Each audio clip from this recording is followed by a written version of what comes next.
All right, so today we're going to be taking a deep dive into something pretty interesting. Okay. Yeah, looking at the legacy of Kareem Abdul-Jabbar. And obviously, most people are familiar with Kareem Right. as, one of the most legendary basketball players ever. Sure. But we're going to be going a little deeper than that today. We're going to be exploring the idea that he's actually underrated. Interesting. And why some fans think that, especially in the context of, that whole never-ending Jost debate, Yeah. the greatest of all time. Yeah.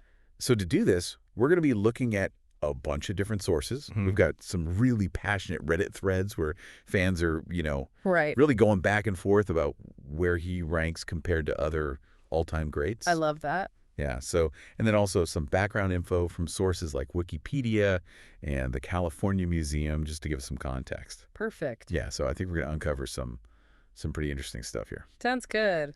I'm ready. So let's just jump right in. One of the things that's always fascinating to me about Kareem is that he has this incredibly impressive list of accolades. I mean, the guy is a 6-time MVP. Right. He's got 6 championships. Okay. He holds the record for most points scored. He dominated the league for like 2 decades. For sure. But there's this weird disconnect where despite all of that, he's not always considered a top 3 contender for Jockey. Yeah.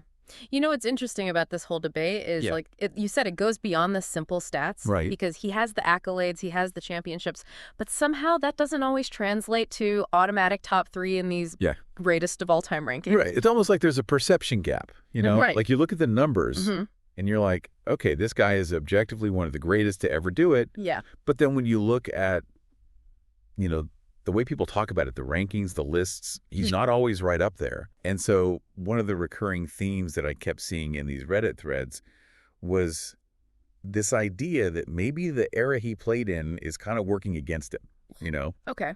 Yeah. A lot of seem to think that the 70s NBA wasn't as competitive or as skilled as later eras. I see. So, you get these comments about how it was just a bunch of plumbers and milkmen back then. Right. It was just a less skilled league compared to the modern game.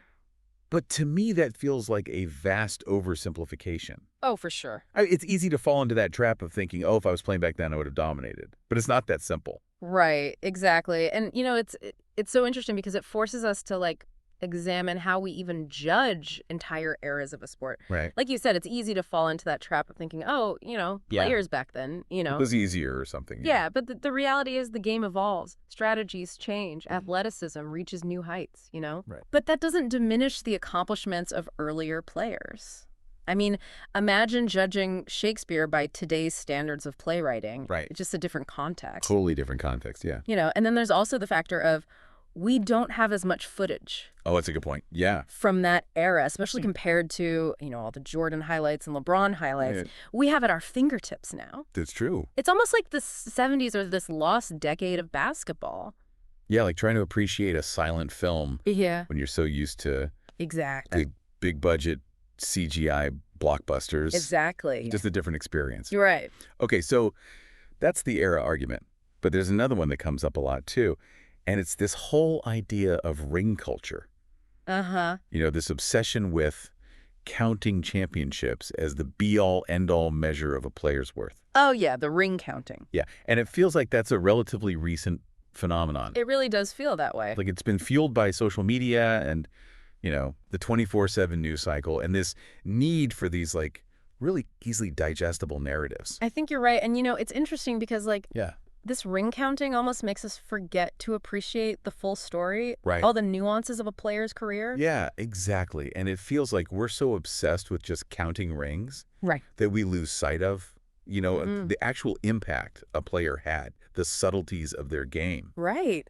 And it's interesting because it ties into how our values have shifted as fans and as a culture. Oh, absolutely. We've moved beyond just looking at box scores. Yeah. We're looking at advanced stats, impact metrics. Yeah. Even things like a player's brand and their marketability. Right. So it's like someone like Kareem, who played in a different era with a different set of values, might be judged unfairly by today's standards. It's true. And, that's what a lot of these Reddit users are pointing to. Yeah. It's like they're saying, look, this whole idea of him being underrated, is tied to the way we consume and analyze sports now. You know, like it's a product of our current lens. Yeah, that makes a lot of sense. Mm-hmm. Now, there's another aspect of this whole debate that always gets people fired up, Okay. and that is Kareem's personality Yeah. and how he was perceived by the media. Right. You know, he wasn't exactly known for being the most charismatic or media-friendly guy. That's right. He was a little more reserved, I guess. Yeah, and in today's world where, you know, players are expected to be engaging Mm-hmm. to build these personal brands, Right. you know, Kareem's approach might be seen as kind of a liability. Oh, yeah, especially when you compare him to like Michael Jordan or LeBron James. Oh, yeah. You know, these guys who've cultivated Larger-than-life personalities. Yeah, exactly. And it raises the question of how much does personality and how you're portrayed in the media Yeah. influence a player's legacy? Right. Like, even if you're dominating on the court, does it matter if you're not considered likable Right. or marketable? You know, Yeah. it's a really complex issue. It is. And one that goes beyond just sports, I think. Oh, for sure. Okay, there's one more angle I want to explore before we take a break. Okay. And it's this idea that maybe Kareem's accomplishments are somewhat overshadowed by the fact that he played alongside another all-time great, Right. Magic Johnson. Mm-hmm. So how much do you think playing with Magic, especially during those Showtime Lakers years, Yeah. impacted the recognition he got for his individual contributions? That's a really good question. I mean, did sharing the spotlight with Magic diminish some of the accolades that Kareem might have gotten otherwise? Right, like would he have won more MVPs, Exactly. more finals MVPs, Yeah. if he had been the sole superstar on those teams? Is it hard to say? For sure. It's hard to say, but it's definitely something to think about. Yeah, for sure. It's like this weird paradox where, you know, being part of such an iconic team Mm-hmm. obviously adds to your legacy, Of course. but it could also lead to some of your individual contributions being overlooked. Right. And I think that adds another layer to this whole... Yeah. Underrated argument. Exactly. All right. So we've covered a lot of ground here. We have. I think we should take a break and then come back and Yeah. delve into some more of this stuff. Sounds good. It's funny. When you start digging into these JO debates, Yeah. you realize how much context matters. Right. Like we were just talking about the era and how the game has evolved. Mm-hmm. And it makes you think about all the other players from that era Yeah. and how they fit into the puzzle. For sure. You know, Yeah. we can't talk about Kareem's dominance in the 70s without acknowledging some of the other legends he was going up against. Absolutely. I mean, Like we're using the plumbers and milkmen argument right. to diminish the 70s. Then what about a guy like John Havlicek? Oh, yeah. 8 championships with the Celtics. Right. 2 of them right in Kareem's prime. Hmm. He even beat Kareem's Bucks in the 74 playoffs. Yeah, he was a force to be reckoned with. I mean, the guy was a beast. For sure. And his success in that same era Hmm. kind of throws a wrench in that whole argument. It does. It shows how complex these comparisons get when you factor in teams and rivalries and playing styles. Right. Like you can't just look at one player in isolation. Exactly. It's all interconnected. It is. And it brings us back to that idea of shifting values. Mm-hmm. Like, even something as seemingly straightforward as championship wins Yeah, can be interpreted differently depending on the context. that's true. And that's a great segue because I wanted to bring up something I saw in one of these Reddit threads Okay. where they were talking about Kareem's finals MVP count. Oh, yeah. So he won 6 championships, Mm-hmm. but he only won finals MVP twice, Interesting. which, you know, kind of suggests that in some of those championship runs, Yeah. he wasn't necessarily seen as the most valuable player on his team. Right. And there's actually a theory out there that Oh, other really? players were considered more valuable in certain final series. Yeah, like Oscar Robertson, the Bucks 71 win. Right. Or Magic Johnson, the Lakers 80 win. And- So it makes you wonder, you know, what does value even mean in a team sport? That is the question. Is it just individual stats? Right. Or is it about leadership and making your teammates better Yeah. and elevating the whole team's performance? It's a really tough question to answer. It's like we're trying to solve a puzzle with some of the pieces missing. Mm. We have the stats, we have the highlights, we have the historical accounts, Right. but there are these gaps in our understanding. And we're all trying to fill in those gaps. Yeah, and our own perspectives and biases Yeah. probably influence how we see the whole picture. Oh, absolutely. Bro, you know, it's just occurred to me that for a lot of fans today, Yeah. their image of Kareem is based on highlights and stories Mm. rather than firsthand experience. Right. Like they didn't grow up watching him play week after week. It's true for a lot of these younger fans. So it's a different level of appreciation. It is. When you haven't witnessed a player's dominance in real time. Right, it's like you're relying on these secondhand accounts. Yeah, it's almost like oral history. Exactly. Where the stories themselves become part of the legacy. And that's something we deal with in all areas of history. It's true. We only have fragments of information, often filtered through someone else's perspective. So how do we reconcile that with trying to make objective judgments about a player's greatness? It's tough. It feels like a constant balancing act. It really does. You know? But I think that's why these conversations are so important. Yeah. They force us to examine our assumptions, to consider different perspectives, and to acknowledge the limitations of our own knowledge. Totally. Okay, so before we move on, Yeah. let's try to summarize what we've learned so far. Okay.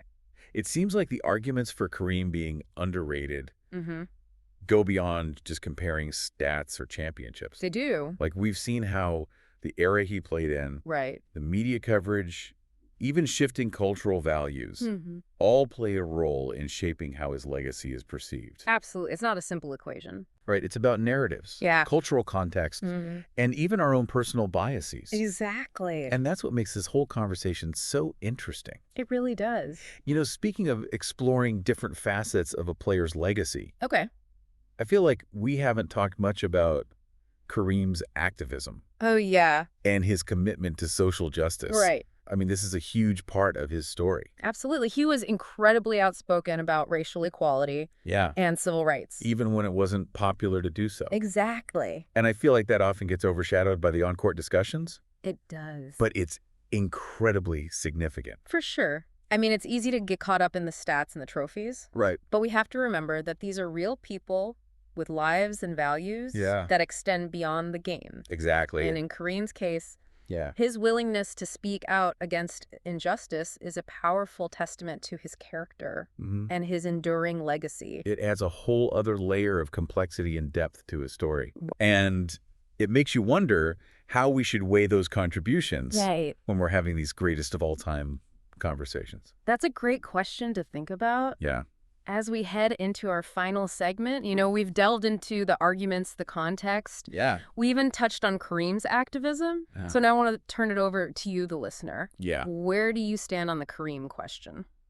Man, so after all of that, I mean, where do we even begin to rank Kareem amongst the all-time greats? You know, it's funny you say that because, like, I feel like this whole deep dive has made it even harder for me to decide. Right. It's a good problem to have, though. Yeah. Because we've uncovered so many layers to his story that it's almost, like, impossible to reduce it down to a simple ranking. I totally agree. Like, on the one hand, you have just the undeniable statistical dominance, the championships, the longevity of his career. It's crazy. Yeah, he's superhuman. Yeah, and we can't forget the impact he had off the court, too. You know, his unwavering commitment to social justice, even when it was unpopular. Absolutely. That says so much about his character. It really does. But I also find myself drawn to players with a different kind of energy. You know, like Michael Jordan's gravity-defying dunks or LeBron James's just all-around dominance. It's hard not to be captivated by those visually stunning moments. I think that gets to something really interesting about how we consume sports and build our narratives. Yeah. You know those highlight reel plays? Those wow factor moments? They stick in our memory? For sure. In a way that quiet consistency doesn't always do. It's like comparing a perfectly executed chess strategy to, like, a risky but spectacular gambit, you know? Both can be impressive, but they appeal to different parts of our brain. Absolutely. And maybe that's the key to this whole Kareem thing, you know? Yeah. He wasn't flashy, but he was incredibly effective. Like the master of the fundamentally sound, nearly unstoppable skyhook. You know, it makes me think about, like, my own basketball journey. Oh, yeah. When I was growing up, I was obsessed with trying to copy those flashy moves. You know, all the Jordan dunks and all that. Yeah. But my coach, he would always, like, drill the fundamentals into us. Right. You know, footwork, passing, all the basics. And he would always say, master the fundamentals and the flash will come naturally. I love that. And it's like, that's exactly what Kareem did. It is, isn't it? He mastered the fundamentals to such a degree that he created his own unique style of brilliance. He transcended the game by mastering its essence. And in the end, I guess it comes down to what each individual values in a player. Right? That's right. Do you prioritize of athleticism, stats, championships? Cultural impact. Yeah, all of that. It's a And mix of all those things. maybe that's why the joke debate is so endless. And honestly kind of fun. It is. Because there's no right or wrong answer. Exactly. It's about recognizing the different pathways to greatness. And the complexity of each player's story. Yeah, and I think it's also a reminder that these conversations are about more than just ranking players. For sure. It's about understanding the evolution of the game, the cultural context, and even, like you said, our own evolving perspectives as fans. Yeah, absolutely. So after all of this discussion, all this back and forth, where do you personally land on the Kareem question? Oh, man. It's tough. Honestly, I think I'm still processing everything we've talked about. Yeah. But one thing's for sure, though.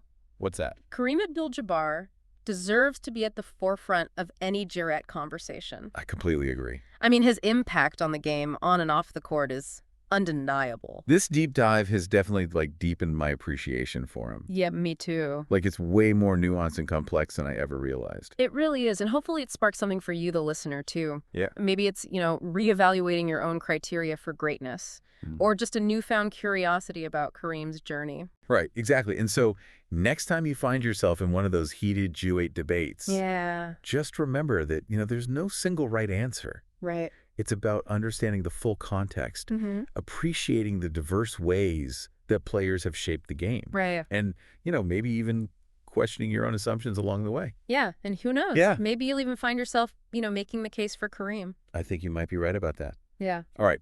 So we're going to leave you with one final thought to ponder. Okay, hit me. Imagine Kareem playing in today's NBA. Oh, wow. With the emphasis on three-pointers, social media, all the personal branding. Yeah. How would his legacy be different? Right. Would he have thrived even more? Yeah. Would he have been celebrated even more? Or would his introspective nature have clashed with, the demands of the modern game? It's a really interesting question. It is such a good question. All right. Well, that's all the time we have for today. Thanks for joining us on this deep dive into the world of Kareem Abdul-Jabbar. Keep exploring, keep questioning, and keep the conversation going. That's right.